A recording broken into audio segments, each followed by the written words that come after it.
श्रीमद् हरिओम हरिओम। श्रीमद् भगवद गीता के स्वाध्याय सत्र में जो लोग अभी सम्मिलित हुए हैं उन सभी का हार्दिक स्वागत है और साथ ही मंगलमय कामना है कि आप शारीरिक और मानसिक दोनों प्रकार से आप लोग स्वस्थ रहें। मैं इस समय जो चर्चा कर रहा हूँ, जिसकी चर्चा हम लोग बैठकर कर रहे हैं, वो है श्रीमद् भगवद गीता के 6ठे अध्याय का 15वां श्लोक। और उस 15वें श्लोक में भगवान कहते हैं कि जो व्यक्ति संयम पूर्वक सदा मेरा स्मरण करता हुआ इस साधना को करता है, जो साधना मैंने पहले बताई है, इस साधना को जो करता है वो मुझको प्राप्त करता है। और जो मुझको प्राप्त करता है वो क्या करता है? क्योंकि मैं परम शांति की स्थिति में हूँ। शांति जो है वो मेरा सहज रूप है, सहज स्वरूप है, तो वह व्यक्ति शांति को प्राप्त करता है। इसका मतलब क्या है कि जो शांति है उस शांति को प्राप्त करने के लिए परमात्मा के साथ में जुड़ना बहुत आवश्यक है। हम लोग बहुत बार महापुरुषों से सुनते हैं कि जहाँ राम है वहीं पर विश्राम भी है, और उसके लिए जो बेसिक चीज है किसी भी प्रकार की साधना के लिए वो है मन का संयम। मैं आपके सामने बता रहा था, एक ऐसे महापुरुष है जो अपने आप में बड़े अलौकिक थे। उन्होंने एक बार अपना एक संस्मरण सुनाया कि हम लोग किसी सम्मेलन में गए, कोई गांव में सम्मेलन था। आजकल तो हम सभी को जो है वो आकर्षित करता है शहर, है ना, क्योंकि वहां पर आपको सारी सुविधाएं होती हैं। गांवों की तरफ कोई भी उन्मुख नहीं होना चाहता है, जाना नहीं चाहता है। उसका कारण है कि आपको एक तो सुविधाओं का अभाव होता है, और एक दूसरा वहाँ पर बड़े जो लोग हैं, वहाँ के लोग अभी भी आप देखेंगे कि रामचरितमानस है या ये जो आध्यात्मिक जो बैकग्राउंड है वो उनकी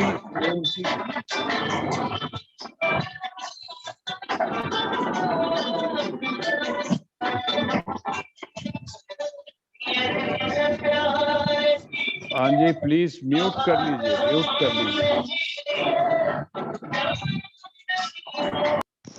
आप अपने अपने सेट देख लीजिए, प्लीज म्यूट कर लीजिए। हाँ, वो जो महापुरुष थे वो गांव में गए, और जहां पर उनके निवास की, सब लोगों के संतों के आवास की व्यवस्था थी, वहां जब वो पहुंचे तो चांस की बात थी कि वहां बारिश बहुत हुई थी। बारिश बहुत हुई थी, व्यवस्थापकों ने भेज दिया वहां पर, और जब वहां पहुंचे तो और कोई स्थान ऐसा था नहीं, क्योंकि तब की जो परंपरा थी उस परंपरा में ये होता था कि जो संत है या सन्यासी है वो किसी के घर में रहना पसंद नहीं करता था, उसका एक अपना जीवन होता था। तो वो ज्यादातर ये लोग जो बाहर धर्मशाला होती थी या कोई विद्यालय स्कूल होता था, उस स्कूल में व्यवस्था उन लोगों की हो जाती थी। पंचायत के अंडर में अगर कोई स्कूल है तो कहते हैं वहां पर जब हम पहुंचे तो पानी पानी भरा हुआ था, लेकिन किसी भी महापुरुष ने या किसी भी संत ने जो वहां एज ए वक्ता आए हुए थे, उन्होंने किसी ने, सब लोगों ने अपने आप को एडजस्ट कर दिया। ये जो एक एडजस्टमेंट है वो हर लेवल के ऊपर, चाहे वो परिवार का स्तर है चाहे वो व्यक्तिगत स्तर है, ये जो है ये तभी आप में आता है जब आपका अपनी इंद्रियों के ऊपर संयम होता है। आपको एक अपेक्षा पूर्वाग्रह युक्त नहीं होती है, ऐसा होना ही चाहिए, ऐसा होना ही चाहिए।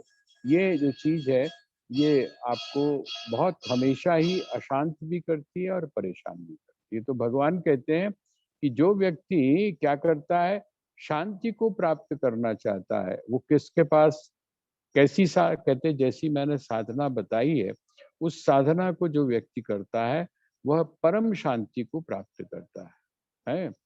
निर्वाण परमम परम, मत संस्थाम अधिगच्छति, और उसके बाद में क्या होता है, मुझको क्योंकि प्राप्त कर लेता है, मेरे स्वरूप को वो जान जाता है, इसलिए वो क्या करता है, परम शांति को प्राप्त करता है। एक बात यहाँ पर और भी थोड़ी सी विचार करने की है कि हम शांति प्राप्त तो करना चाहते हैं, लेकिन शांति आपको प्राप्त कैसे हो, शांति प्राप्त कैसे हो। तो कहते हैं कि जो आपके जीवन में अशांति है, उस अशांति के कारण को आप समझने का प्रयास करिए।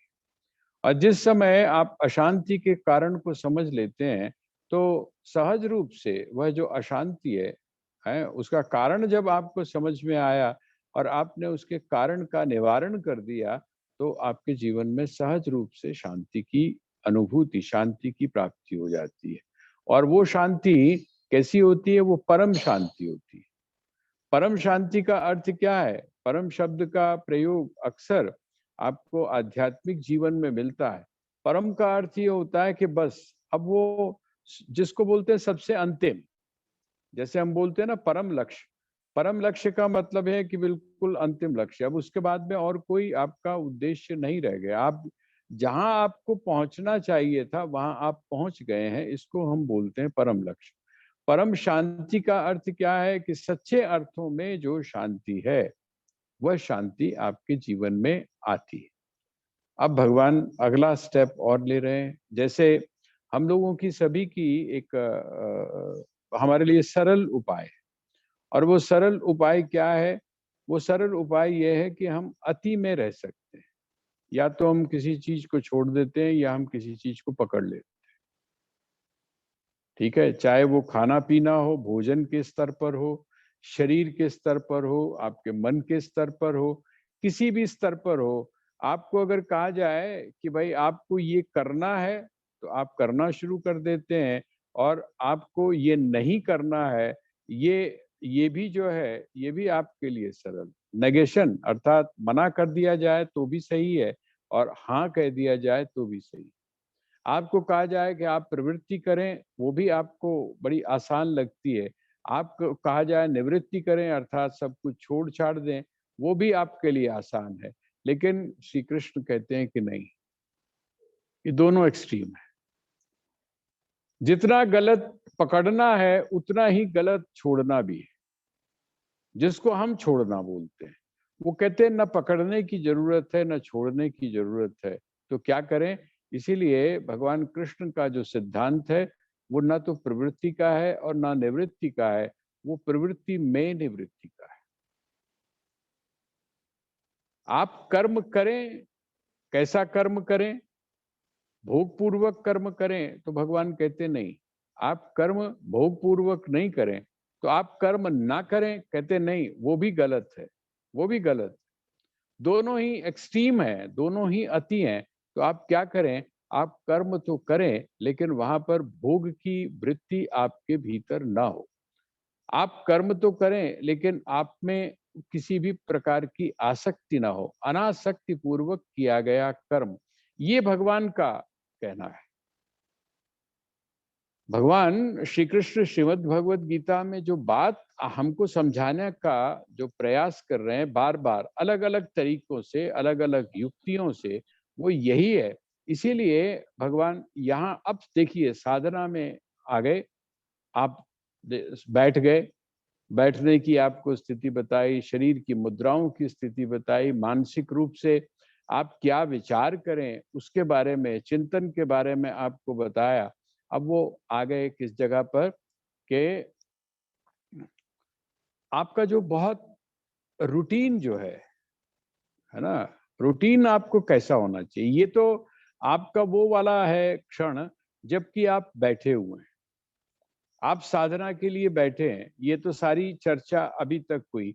अब कहते हैं आपका रूटीन क्या होना चाहिए।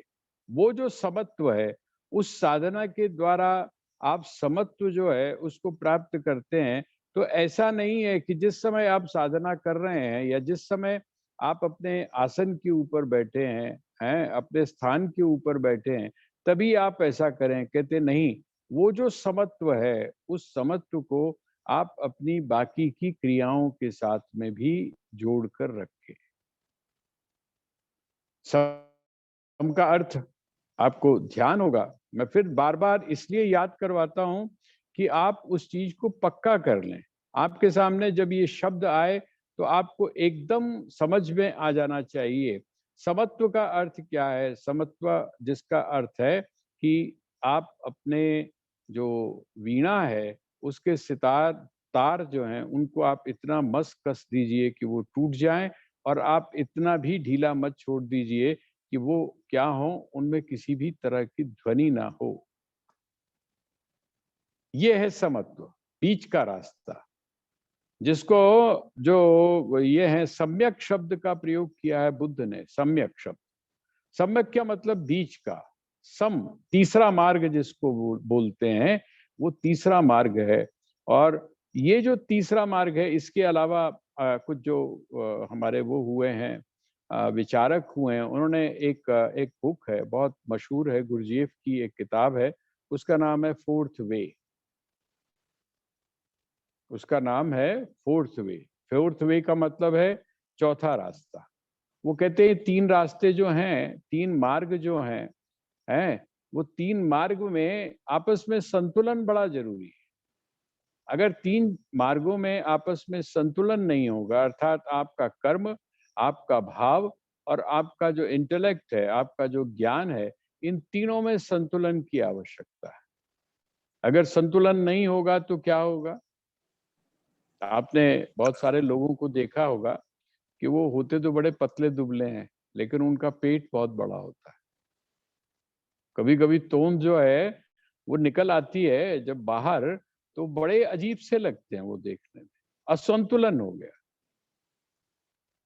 और अगर आप इसी तरह से आप सोच कर देखें कि एक व्यक्ति ऐसा है जिसके दो हिस्से, अर्थात गर्दन से नीचे का और पैरों का हिस्सा तो पतला है, लेकिन उसका सिर जो है वो बहुत बड़ा हो गया है, वो भी शरीर का असंतुलन। और कोई व्यक्ति ऐसा है जिसके ऊपर के दोनों हिस्से तो ठीक हैं, लेकिन उसके जो पैर हैं वो बहुत मोटे हो गए, वो भी एक असंतुलन है। तीनों ही जगह जब असंतुलन होता है तो सौंदर्य समाप्त हो जाता है, उसकी जो सुंदरता है वो समाप्त हो जाती है। कहते हैं इसी प्रकार से आपके जीवन में इन तीनों का संतुलन भी आवश्यक है। ये उस महा जो भी विचारक है, उस विचारक का ये मानना है कि आप में इन तीनों का संतुलन चाहिए। इनमें ऐसा नहीं होना चाहिए कि आप, जिसको आप बोलते हैं बड़े इमोशनल है। एक तो वो व्यक्ति है जो बहुत इमोशनल है, वो भी ठीक नहीं है। एक आदमी है जो बहुत रैशनल है, हर चीज को फूंक मार मार के देखता है, वो कहते हैं वो भी चीज ठीक नहीं है। और एक व्यक्ति ऐसा है जो इन दोनों की परवाह नहीं करता, वो सिर्फ कर्म में जुटा रहता है। ना उसके पास में इमोशंस की परवाह है, ना उसके पास में रैशनल है। वो आप ऐसे समझ लीजिए जैसे अंधा घोड़ा जो है वो भाग रहा है। ये तीनों का संतुलन चाहिए। और यही जो तीनों का संतुलन है, उसी को भगवान क्या कहते हैं? उसी को समत्व बोलते हैं। समत्व का मतलब है सम, बराबर बराबर। जैसे आप कहते हैं ना कि ये जो चीज है ना, ये चीज इतनी क्वांटिटी में, सम सम, सारी एक जैसी चीजें होनी चाहिए, ये हो गया समत्व। अब इसी को भगवान आपके आचरण के साथ में जोड़कर देखते हैं, जो बहुत बेसिक चीजें, बहुत बेसिक चीजें जिनके बिना आपका शरीर नहीं चल सकता। और जब शरीर नहीं चलेगा तो आपका मन जो है उसमें भी विकार पैदा होगा। वो उसी उन्हीं सारी चीजों को, जिसको हमारे यहाँ कहा गया कि जो बेसिक नेसेसिटीज, आपकी कामना से संबंधित नहीं, बल्कि आपके शरीर के से संबंधित जो बेसिक चीजें हैं, उन बेसिक चीज जो स्थितियां हैं, उनके बारे में भगवान कहते हैं नात्यश्नतस्तु योगोस्ति, न चैकान्तमनश्नतः, न चाति स्वप्नशीलस्य, जागृतो नैव चार्जुनः। अगला श्लोक भी इसी के साथ में जोड़ लीजिए। युक्ताहार विहारस्य, युक्त चेष्टस्य कर्मसु, युक्त स्वप्नावबोधस्य, योगो भवति दुःखः। वो कहते हैं मैं जिस योग की आपको चर्चा कर रहा हूँ, जिस योग के बारे में मैं आपको बता रहा हूँ, अर्थात मुझको यदि आपने प्राप्त करना है तो आपको किस प्रकार के योग की आवश्यकता है। वो बैठा आप बैठे और ये सब चीजें आपने की, उसके बाद में आप एक विचार की प्रक्रिया में गए, आप एक चिंतन की प्रक्रिया में गए, ये तो सारी बात हो गई। लेकिन उसके बाद और भी जो एहतियात है, कौन सी चीजें करनी चाहिए और कौन सी चीजें नहीं करनी चाहिए। आपके जिस समय कोई भी आप चीज लेके आते हैं ना, फ्रिज लेके आते हैं, या आप वॉशिंग मशीन लेके आते हैं, या आप एसी लेके आते हैं, तो उसके साथ में एक बुकलेट दी होती है। एक जगह राइट लगा हुआ होता है और एक जगह कट लगा होता है। जो जहाँ राइट लगा होता है वहां ये होता है कि आपको ये काम करना है ना। और दूसरा जहाँ पर कट लगा होता है वहां पर ये होता है कि ये काम नहीं करना है। इसी को शास्त्र कहता है विधि और निषेध। आपको क्या करना है और आपको क्या नहीं करना है। वो विशेष स्थिति के अंदर आप जिस समय बैठे हुए हैं, है ना, अब आपका जो पूरा जीवन है, देखिए भगवान ने क्या किया, आपको आप जिस समय साधक बने हैं, तो साधक का मतलब इतना ही नहीं है कि आप साधना के क्षण के अंदर ही साधक रहे। योगी का अर्थ इतना नहीं है कि जिस समय आप सुबह आसन कर रहे हैं, जिस समय आप सुबह प्राणायाम कर रहे हैं, तब आप योग की साधना कर रहे हैं। जिस समय आप योग की साधना कर रहे हैं तो आपका संपूर्ण जीवन सुबह से लेकर शाम तक, और सुबह से लेकर शाम तक ही नहीं। जैसे मैं आपको बोलता हूं अक्सर कि 360 का एक सर्कल है, 360 का सर्कल है, उसमें हम किसके बारे में ज्यादा सोचते हैं? हम सोचते हैं सिर्फ 180 के बारे में। जागृत, जैसे जागा हुआ व्यक्ति होता है ना, सुबह हम जागे तब से लेकर और उसके बाद में हम जब तक सोते हैं हम तब तक के बारे में है। लेकिन वो कहते हैं कि नहीं, वो भी बहुत महत्वपूर्ण है। कौन सा? कहते हैं कि वो जो जिस समय आप सो जाते हैं और उसके बाद में आप जागते है ना। महत्वपूर्ण क्यों महत्वपूर्ण है? आप यहीं से लगा लीजिए। ये अगर आप इसको रात और दिन को अगर आप जन्म और मृत्यु के साथ जोड़कर अगर देखें तो ये कंसेप्ट आपको और ज्यादा क्लियर हो जाएगा। क्यों है? अब देखिए, मैं आपको लेकर जाता हूं क्योंकि आप लोगों ने बहुत बार उसकी चर्चा सुनी हुई है।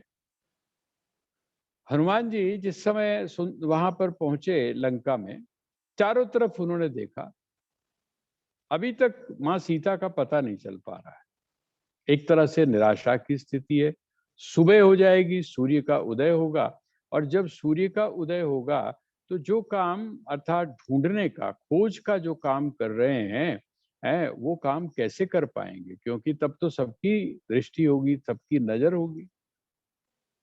अरे शाम के समय घुस रहे थे तब नजर पड़ गई थी, और यहाँ पर तो ये मायावी हैं सारे। ये तो अगर मैं सूक्ष्म रूप भी रखता हूँ तो भी ये मुझको पकड़ लेंगे। तो थोड़ी सी चिंता। इतने में क्या देखा उन्होंने? इतने में उन्होंने देखा कि सामने क्या है? सामने एक महल है। और वो महल की खासियत क्या है? वो कहीं पर भी नहीं है। वो महल की खासियत क्या है? ठीक है, यज्ञ यागादि सारे लंका में भी होते हैं। ऐसा नहीं है कि लंका में यज्ञ यागादि नहीं होते, वहां पर भी यज्ञ यागा। लेकिन ये जो एक है भगवान विष्णु के जो चिन्ह है, रामायुध अंकित ग्रह और शोभा बरनी न जाए, पढ़ते हैं ना आप? तो उसको जिस समय उन्होंने देखा तो उनके मन के अंदर एक रोमांच हुआ। उनके मन के अंदर ये हुआ कि नहीं, इसका मतलब यहाँ पर भी कोई है ऐसा जो भगवान के प्रति, श्री विष्णु के प्रति निष्ठा रखने वाला है। और जो व्यक्ति श्री विष्णु के प्रति निष्ठा रखने वाला है, उसको निश्चित रूप से इस बात का भी अंदाजा हो गया होगा कि क्योंकि श्री राम की जो सुगंधी है, उनके उनके साथ, उसका वो यहां तक जरूर पहुंच गई हो, तो मेरा काम हो जाएगा। अब मुझे चिंता की कोई आवश्यकता नहीं है। अभी तक मैं सोच रहा था कि मैं अकेला हूं, अब मैं अकेला नहीं हूं, एक और है। अब एक और एक मिलकर हम 11 हो जाएंगे, और ये लंका का रहने वाला है, तो मेरा सहयोग ये जरूर करे। आप कभी किसी वहां गए हों, दक्षिण भारत में गए हों, जहां पर आपकी भाषा शायद कोई न जानता हो, उस इलाके में जहां पर आप, और आपको वही इडली डोसा और ये सब चीजें खाने को मिल रही हैं, आप थोड़ा सा परेशान हो जाएंगे कि यहाँ तो बात भी नहीं कर सकते किसी से। आप अकेले गए हुए, फैमिली आपके साथ नहीं है, कोई भी आपके साथ में नहीं है। अच्छा सच बताइए, आप कहीं बाजार में गुजर रहे हैं, और वहां पर अगर आपको एक बोर्ड मिल जाए, पंजाबी ढाबा, वहां पर बोर्ड लगा हुआ हो किसी दुकान के ऊपर, पंजाबी ढाबा, तो आपके मन में क्या होगा? आपके मन में ही होगा, बड़े दिन हुए यार परोठे खाते हुए, आज चलो पंजाबी ढाबा है तो यहाँ परोठे तो जरूर हो, यहाँ पर हमारे अपने मतलब की चीज जरूर मिल जाएगी। इसका मतलब हम यहाँ पर खा भी अपने हिसाब से सकेंगे, और कम से कम जो भी व्यक्ति यहाँ पर होगा उसके साथ में अपनी भाषा में बात तो कर पाएंगे। देखिए, बिल्कुल काफी कुछ इसी तरह की मानसिकता वहां पर है। जिस समय उन्होंने देखा, और फिर अब भाई पकड़ना बड़ा मुश्किल है। हर जगह जिसको बोलते हैं ना, जिस समय आप शत्रु के पक्ष में जाते हैं, शत्रु के उसमें जाते हैं, तो आपको हर जगह बहुत सतर्क रहना पड़ता है। सतर्कता इस बात की है कि ये तो सब मायावी हैं, ये कहीं ऐसा तो नहीं है कि इनको खबर मिल गई हो कि कोई व्यक्ति यहाँ पर घुसा है, इस लंका में प्रवेश कर गया है, उसको फंसाने के लिए, उसको फंसाने के लिए और कोई जाल बिछाया गया हो, कहीं ऐसा तो नहीं है, क्योंकि ये सारे मायावी हैं। लेकिन जिस समय जिस समय आवाज कान में पड़ी, किस चीज की आवाज कान में पड़ी?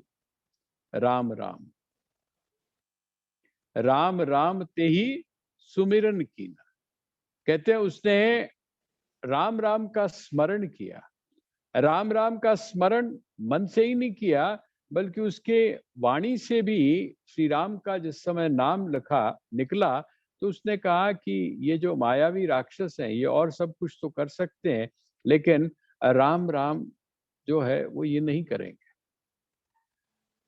शत्रु का नाम ये, बाकी सारी माया कर लेंगे, राम का नाम ये नहीं लेंगे। और दूसरी तरफ आपने वहां पर भी देखा होगा कि रामांकित वो जो मुद्रिका है, वो मुद्रिका के ऊपर किसका नाम लिखा हुआ है? तो कहते हैं राम का नाम लिखा हुआ है। और जो व्यक्ति राम का नाम लेने वाला है, ऐसा व्यक्ति वो नहीं हो सकता जिसको आप राक्षस कहते हैं। आप सोचेंगे, एक एक सवाल आपके मन में पैदा हो सकता है। आप ये कहेंगे कि मारीच ने भी तो हा राम हा लक्ष्मण कहा,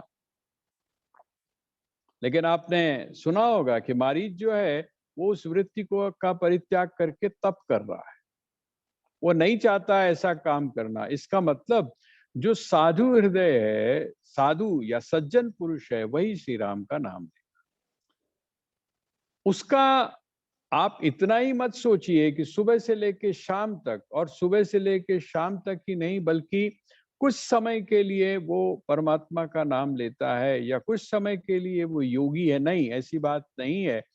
जो व्यक्ति योग की साधना में लगा हुआ है, उसका प्रत्येक पल, उसका प्रत्येक पग, उसकी प्रत्येक चिंतन की धारा, वो सारी की सारी योग के साथ में जुड़ी हुई है। और योग क्या है? कहते हैं समत्व, अर्थात समता। अति नहीं, अति का भला न बरसना, और अति की भली न धूप। ठीक है ना, आपने सुना होगा। और अति का भला न बोलना, और अति की भली न चूप। अति जो है, अति सर्वत्र वर्जयेत। अति रूपेण वही सीता, अति गर्वेण रावण, अति दानात बलिर्बद्धो अति सर्वत्र वर्जयेत। नीतिकार कहता है अति सर्वत्र वर्जयेत। उसने एग्जाम्पल दिए, अति रूपेण वही सीता, बहुत रूपवान थी इसलिए सीता का अपहरण हुआ। अति गर्वेण रावण, गर्व होना चाहिए, स्वाभिमान होना चाहिए, लेकिन अत्यधिक गर्व के कारण, अत्यधिक अहंकार के कारण जो रावण था वो मारा गया।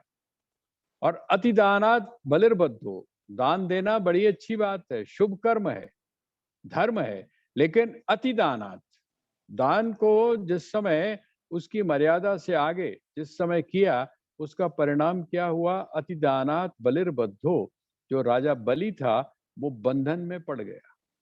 इसलिए अति सर्वत्र वर्जयेत, अति का। यहां पर अब भगवान क्या कहते हैं?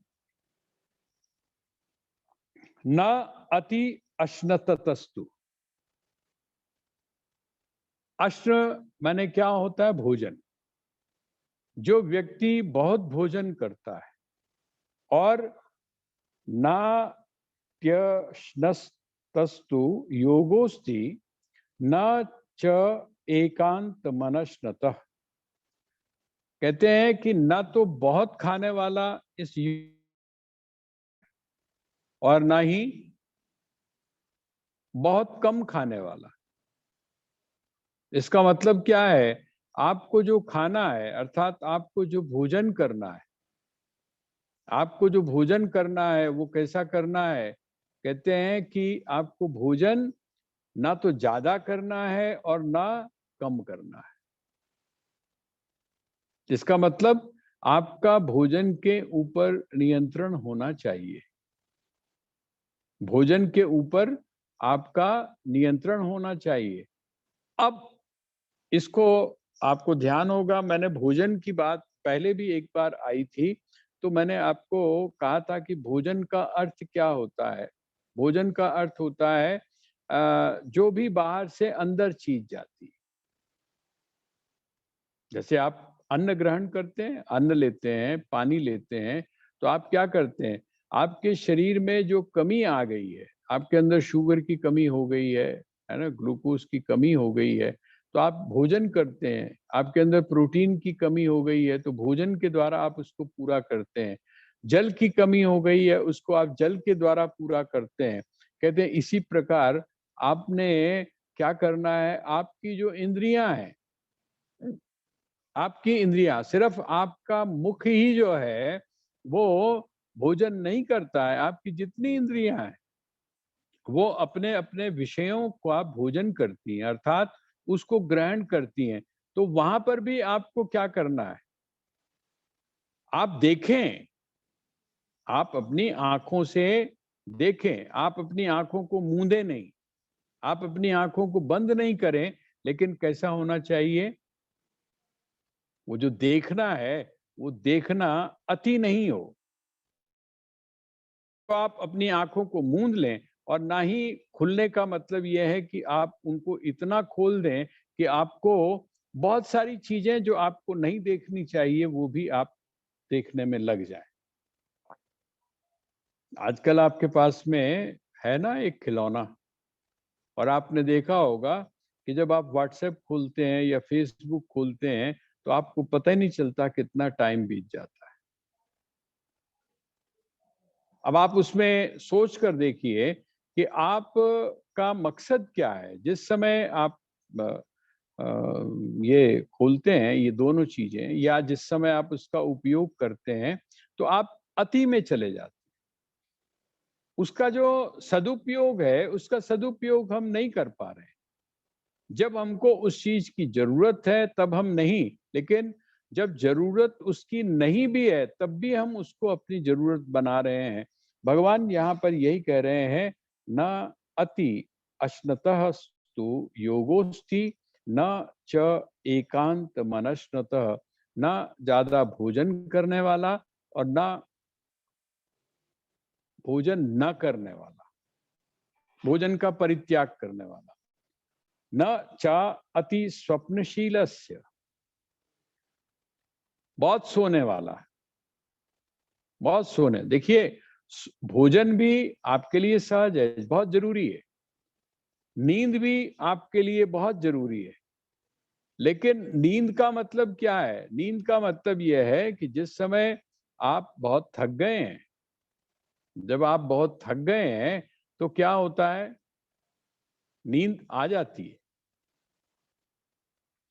जब आप बहुत थक जाते हैं तो नींद आपको आ जाती है, तब आपको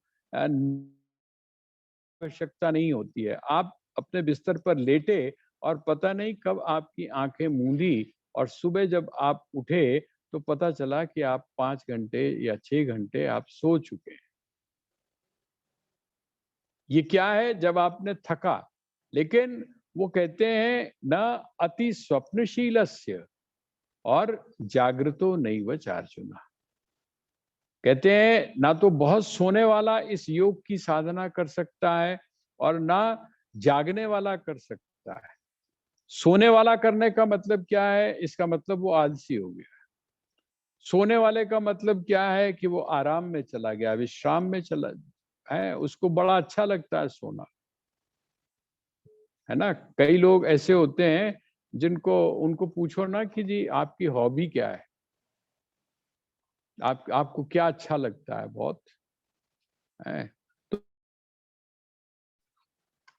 अपनी अपनी सबकी हॉबी होती है ना। किसी को खेलना बड़ा पसंद होता है, किसी को म्यूजिक बड़ा पसंद होता है, किसी को पुस्तकें पढ़ना बहुत पसंद होता है। लेकिन आपको बहुत सारे लोग ऐसे महापुरुष भी मिल जाएंगे, कहते हैं जी बस सुते हो ये तो सानू कोई उठाए नहीं, सोए हुए हो तो हमको कोई उठाए नहीं।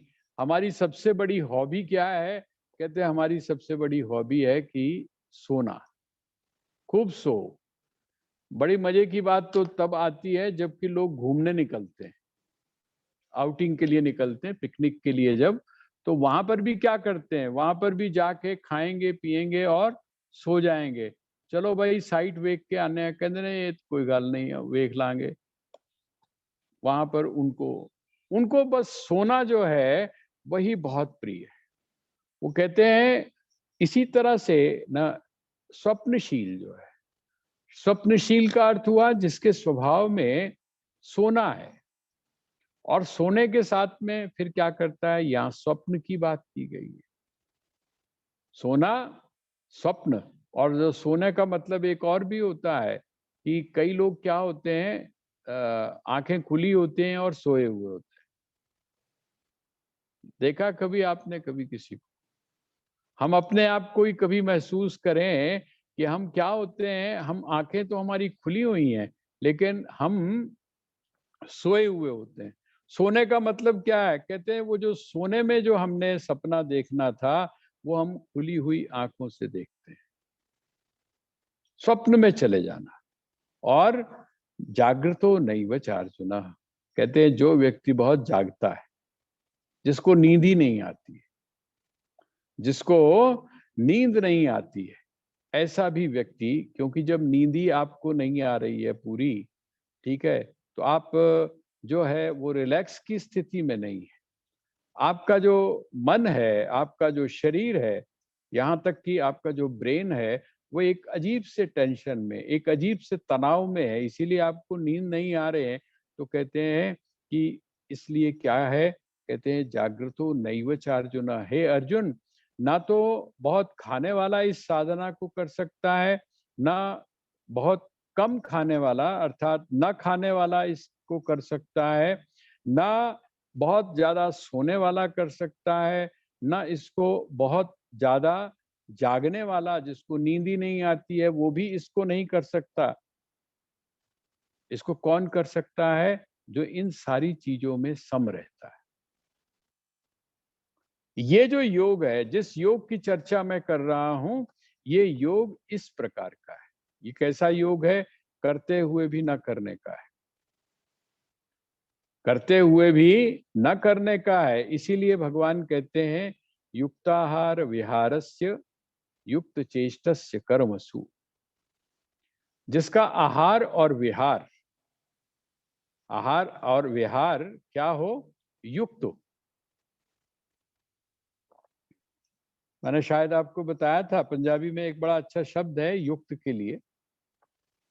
अगर आपको ध्यान होगा, है ना, ये ठोकनाल, उसको बोलते हैं ठोकनाल। ठ ठ शब्द है वो, ठ, ठुकनाल। ठुकनाल का मतलब ना तरीके से ये खाता है, ना तरीके से ये पीता है, ना तरीके से ये उठता है, ना तरीके से ये बैठता है, ना तरीके से किसी से बात करता है।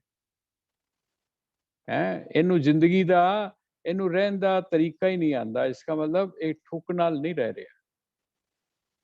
युक्ताहार विहारस, जिसका खाना पीना, आहार शब्द का प्रयोग है ना, और ऊपर क्या है, ऊपर भी जिसको आप अश्नस्तु कह रहे हैं, वो भी क्या है, वो भी खाना है।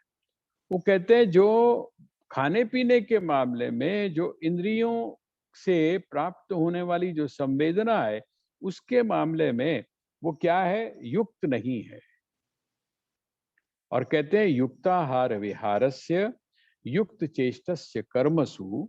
वो कहता है कि उसकी जो चेष्टाएं हैं, कर्म में जो उसकी चेष्टाएं होती हैं, वो भी कैसी होती हैं, युक्त होती हैं। उतावली में वो किसी भी प्रकार की चेष्टा नहीं करता है, जल्दीबाजी में किसी भी प्रकार की चेष्टा नहीं करता है, बल्कि वो क्या करता है, कहते हैं कि वो अपनी बुद्धि का प्रयोग करता है, बड़े सहज रूप से, बड़े धीरज के साथ में वो अपने कार्यों को करता है। युक्त चेष्टस्य कर्मसु, युक्ति पूर्वक, युक्त होकर, सम होकर जो ऐसा करता है। और युक्त स्वप्नावबोधस्य, जो युक्त रूप से जागता है और जो युक्त रूप से सोता है। आप सही समय पर सो जाएं, आप सही समय पर जाग जाएं, आपका एक निश्चित समय हो। मैं आपको कंपैरिजन करके बता रहा हूं, हम जब घर पे रहते हैं तब स्थिति कुछ और होती है। कभी आप ब्रेकफास्ट जो है 9 बजे कर रहे हैं, कभी 9:30 कर रहे हैं, कभी आप भोजन जो है 2 बजे कर रहे हैं, 2:30 बजे कर रहे हैं। ठीक है, ये क्या हुआ, ये एक टाइम जो है इधर उधर हो गया। और जब टाइम इधर उधर हुआ तो आपका जो बॉडी का जो सेटअप है वो भी गड़बड़ा गया, वहां पर भी समता नहीं रही। जब शरीर मांग रहा है तब आप उसको दे नहीं रहे हैं, और जब शरीर की मांग शांत हो गई, जनुकी के अंदर भूख मारी गई, एक बार आपकी नींद उखड़ जाती है तो आपको फिर नींद नहीं आती है। होता है, ऐसा ही होता है। तो कहते हैं इसका मतलब क्या है, आप ही गड़बड़ कर रहे हैं सारा। और जिस समय हम यहाँ आश्रम में रहते हैं तो क्या होता है, आश्रम में रहते हैं तो हमको पता है कि सुबह 8 बजे आपको ब्रेकफास्ट की घंटी बजनी है, तो आपको ब्रेकफास्ट करना है। 12 बजे आपके भोजन की घंटी बजनी है तो आपको भोजन करना है। 3 बजे आपकी चाय की घंटी बजनी है, तब आपको चाय मिलेगी। और फिर रात को 8 बजे फिर घंटी बजेगी तो आपको भोजन मिलेगा, निश्चित है। और जब सब चीज निश्चित है, तो जब वो टाइम आता है तो मांग शुरू हो जाती है। सुबह 7:45 बजे, 7:45 बजे पेट जो है वो कहना शुरू कर देता है कि भाई बस अब 15 मिनट रह गए, अब 15 मिनट रह गए, अब 15 मिनट रह गए। आपको घड़ी देखने की जरूरत नहीं है, पेट ही वो जो टाइम है वो बता देता है। यह है युक्ताहार विहारस्य युक्त चेष्टस्य कर्मसु। आपकी जो कर्म है, उसकी जो चेष्टाएं हैं, वो किस प्रकार का हो, कहते हैं युक्त हो। और युक्त स्वप्नावबोधस्य, आपका जागना, आपका उठना, ये सारी चीजें क्या हो, ये युक्त हो है। अब मैं तो यहाँ तक देखता हूँ कि फिल्म इंडस्ट्रीज में कई लोग ऐसे हैं, बड़े विलक्षण लोग हैं, और उनके जब आप इंटरव्यू पढ़ते हैं तो आपको बड़ी हैरानी होती है कि 9 बजे, 9:30 बजे वो लोग सोने चले जाते हैं और सुबह 3:30 बजे उठते हैं।